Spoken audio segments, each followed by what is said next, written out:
हरि ओम तत्सत्। हरि ओम तत्सत्। हरि ओम तत्सत्। ओम श्री परमात्मने नमः। समस्त गुरुजन और सान बड़ श्रोता को मोर प्रणाम। गुरुगीता चैनल को स्वागत। पूर्व श्लोक रे भगवान कहले अज्ञानी मानू ज्ञानी माने विचलित करने कथा नुहे। आजिर विषय बहुत गुरुत्वपूर्ण, तेणु पूर्व श्लोकर आलोचना न करी सीधा तृतीय अध्यायर श्लोक 30 आरंभ करवा भगवान को अर्पण करी। श्लोक 30। मयि सर्वाणि कर्माणि सन्न्यस्य आध्यात्मचेतसा निराशी निर्ममो भूत्वा युध्यस्व विगत ज्वर। अर्थात तुम्हें विवेकवती बुद्धि द्वारा समस्त कर्तव्य कर्म मोते अर्पण करी कामना ममता और संताप रहित होई युद्ध रूपक कर्तव्य कर्म कर। आसंतु यार व्याख्या सुनिबा। मयि सर्वाणि कर्माणि सन्न्यस्य आध्यात्म चेतसा।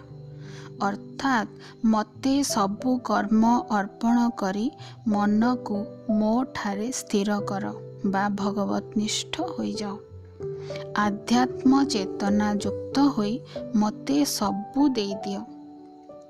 ताहेले आध्यात्म चेतना कौन? आम समस्तଙ୍କ पाखरे एक चैतन्य शक्ति अच्छे। सेही शक्ति को चेतना बा विवेक बुद्धि कहा जाए। एही चेतनार बल द्वारा आमे आमर समस्त परिस्थितिर मुकाबिला करू। प्रति मुहूर्तरे आमे किछि ना किछि परिस्थितिर सामना करिथाउ। कौनसी भूल काम करने पूर्वरु आमर चेतना शक्ति आमको बारण करे, ठीक बाट देखाई दिए। तार आज्ञा मानिनेले एही शक्ति बढ़िवाकु लागे, विश्वास दृढ़ीभूत हुए। आध्यात्मिक चेतना अर्थ भगवानଙ୍କ उपरे संपूर्ण विश्वास करी समस्त कर्म करिबा। अंतःकरण रे अहरह विश्वास करिबा जे भगवान ही सब किछि, मु तांकर अधीन।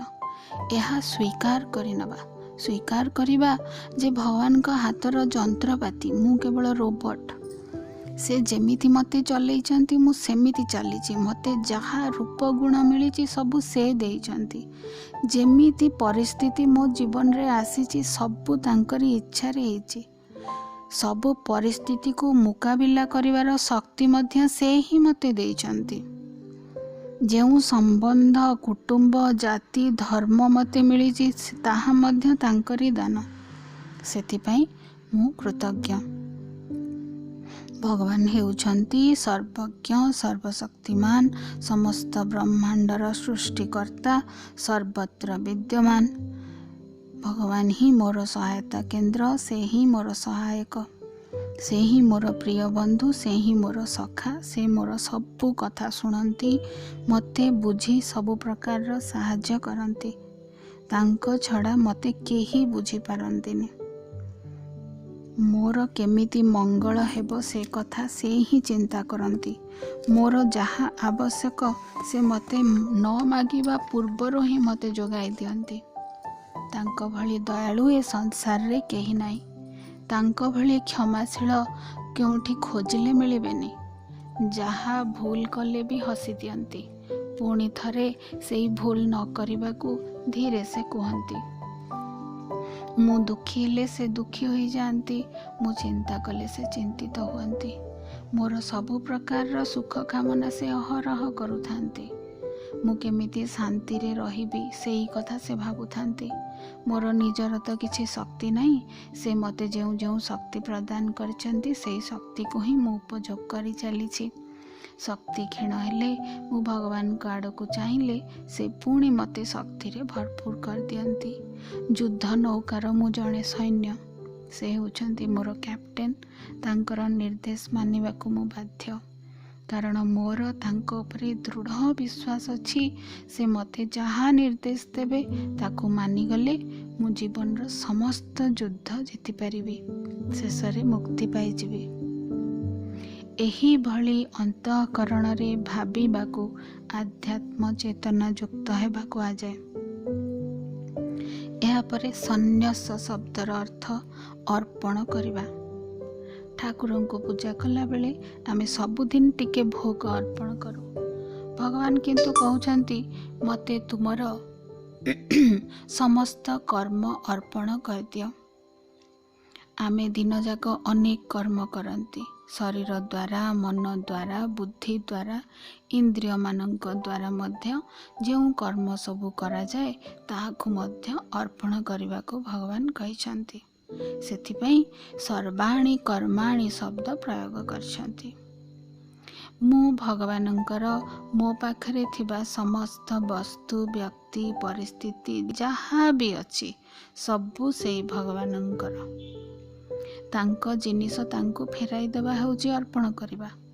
ଏଠି ମୋର ବୋଲି କିଛି ନାହିଁ, ଏହି ଭାବ ଯଦି ଆସିଗଲା ତାହା ମଧ୍ୟ ଅର୍ପଣ ହେଲା ବୋଲି ଜାଣିବା ଉଚିତ। ଅର୍ପଣ କରିସାରିବା ପରେ ମଧ୍ୟ ଯଦି କୌଣସି ବସ୍ତୁ କିମ୍ବା ବ୍ୟକ୍ତି ବା କର୍ମ ରହିଯାଇଛି ମନରେ, ତାହେଲେ ପ୍ରକୃତ ଅର୍ପଣ ହେଇନି। ସେଥିପାଇଁ ଭଗବାନ ଉପାୟ କହିଛନ୍ତି କି କର୍ମ ବା ପଦାର୍ଥ ଅର୍ପଣ କରିଦେଲେ ଖାଲି ହବନି, ବରଂ କର୍ମ ଏବଂ ପଦାର୍ଥରୁ ସମ୍ବନ୍ଧ କାଟିଦେଲେ ଯାଇ ବାସ୍ତବିକ ଅର୍ପଣ ହେଲା ବୋଲି ଜାଣିବ।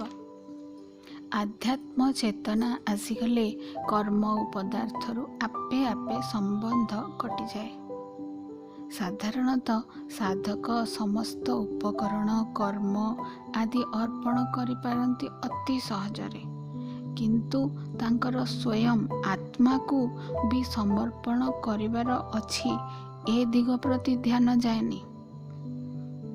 ଆମେ ଭଗବାନଙ୍କର ବସ୍ତୁକୁ ଭଗବାନଙ୍କର ବୋଲି ମାନି ନେଲେ ଅନ୍ତଃକରଣରେ, ତାହା ହେଉଛି ପ୍ରକୃତ ଅର୍ପଣ। ଭଗବାନଙ୍କୁ ବସ୍ତୁ ଅର୍ପଣ କଲେ ସେ ଆମକୁ ବସ୍ତୁ 100 ଗୁଣା କରି ଫେରାଇ ଦିଅନ୍ତି, କିନ୍ତୁ ଯିଏ ନିଜର ଭାବ ଅର୍ପଣ କରନ୍ତି ଭଗବାନ ତାଙ୍କ ପାଖରେ ଋଣୀ ହୋଇଯାଆନ୍ତି, ନିଜକୁ ତାଙ୍କର ଭକ୍ତ ପାଖରେ ଅର୍ପଣ କରିଦିଅନ୍ତି। ଭାବଗ୍ରାହୀଙ୍କୁ କେବଳ ଭାବ ଦରକାର, ବସ୍ତୁ ଦରକାର ନାହିଁ।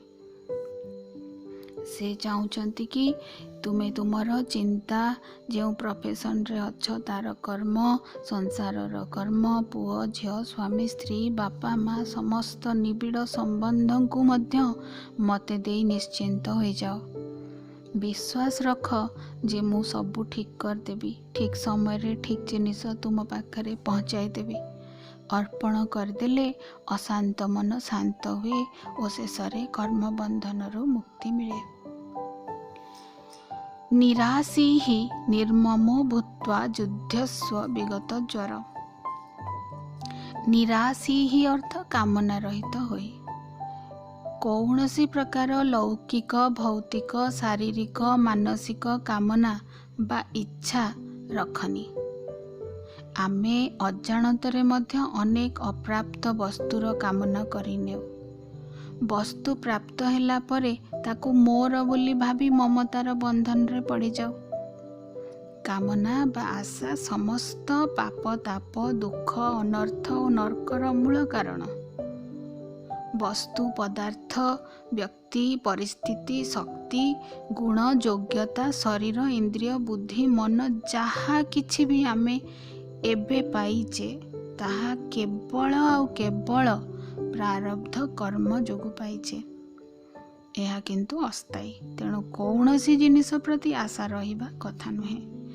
ନିରାଶା ଯୁକ୍ତ ହେବାକୁ ଭଗବାନ କହିଛନ୍ତି, ମୋତେ ଚାହଁ, ମୋତେ ସବୁ ଅର୍ପଣ କରିଦେଲେ ମୁଁ ତୁମକୁ ନିରାଶା ଯୁକ୍ତ କରିଦେବି। ନିର୍ମମ, ଏଠାରେ 2ଟି ଅକ୍ଷର ଅଛି। ମମ ଅର୍ଥ ମୋର ଭାବ, ଏହା ମୋର ବୋଲି ଭାବିବା। ନିଃମମ ଅର୍ଥ ଏହା ମୋର ନୁହେଁ ବୋଲି ଭାବିବା। ସବୁ ଗଣ୍ଡଗୋଳ ଏଇ ମମ ଶବ୍ଦରୁ ଆରମ୍ଭ। भगवान कहउछंती मु आउ मोर भावरु तुमे निजको बाहर कर। मोर किछि नाही रो भाव आसीगले निज मन को सेई भली भावरे अभ्यास कले गुण योग्यता परिस्थिति घटना व्यक्ति पदार्थ जहाँ भी मु तुमको देइछि ताहा तुमर नुहे, मु करूची बोली भावनी। एई अभ्यास नितांत भावरे करूथाओ। अभ्यास करू करू मु आउ मोर भाव धीरे धीरे दूरे जीव। संसार बंधन कर्म बंधन रु मुक्ति मिले जीव। युद्धस्व विगत ज्वर अर्थ तुमे संताप रहित होई कर्तव्य रूपक युद्ध करि चल। सैनिक माने युद्ध करने पूर्व तांको कड़ा डिसिप्लिन रे ट्रेनिंग दिया जाए। तांको शरीर मन को मजबूत कर दिया जाए समस्त परिस्थितिर मुकाबिला पाई। से माने निज मुह बंद करी खाली निर्देश को ही माने निज आग को कर्म करि चलती। सेही कर्म करू करू जदि मृत्यु हो जाए हसी हसी मृत्यु को वरण करती। साधक माने मध्य ठीक से ही सैनिक मानक परी भगवान को निर्देश को ही मानिबा दरकार। तांकर निर्देश बिना कौनसी कर्म करवा उचित नुहे। निज को ट्रेनिंग दवा कथा। मन तो चंचल मन को ट्रेनिंग दे किछि समय एकाग्र करवा ही आमर सफलता। यह युद्ध मध्य प्रत्येक मुहूर्त रे आमर निजर मन सहित युद्ध होछि। युद्ध करने को आमे बाध्य। युद्ध क्या संगे करूचु? निज सहित। एठारे ज्वर शब्दर अर्थ थंडा ज्वर नुहे। ज्वर अर्थ संताप, मनर दुख, मनर कष्ट, इमोशनल सेटबैक। विगत ज्वर अर्थ अतीत रे जहाँ घटना घटी जाइछि सेई कष्ट को आमे जाबुड़ी धरिचु, छाड़ी पारुनु। मझिरे मझिरे सेई पुराणा कथा सबू मने पड़ी आमको कष्ट देउछि। किए मते केबे कौन कहिथिला से कथा भाबी भाबी आमर शक्ति क्षीण हो जाउछि। जीवन रे कौन करि पारिलिनी, कौन आशा पूरण होई पारलानी तार संताप करबा हेउछि ज्वर। से कथा सबू मझिरे मझिरे भाइराल फीवर भली लेउटी आसी आमको दुख देउछि। एई ज्वर सहित आमको लड़िबाकू पड़िबो। दुख संताप जमिति न आसीबो सेथिपई आमको आम मन को दृढ़ करने को पड़िबो। मनर इम्यून सिस्टम को सबल करि पारिले मनरे शांति आसीजिबो। मनरे शांति आसीगले आमे बंधन मुक्त होइजिबा। शारीरिक बंधन, मानसिक बंधन, कर्मर बंधन और सामाजिक बंधन रु मुक्ति मिल जिवो। तेणु भगवान आमको निराशा युक्त होई निर्मम होई शोक दुख सहित लड़िबा को मन को दृढ़ करने को आज्ञा देइछन्ति। समस्त आशा आउ मु भाव को समस्त कर्म को अर्पण करी दियो बोली आज्ञा देउछन्ति। एही भगवत आज्ञा मानिबा को आमे निश्चित समस्ते बाध्य। आज पई एतिकी। ओम तत्सत।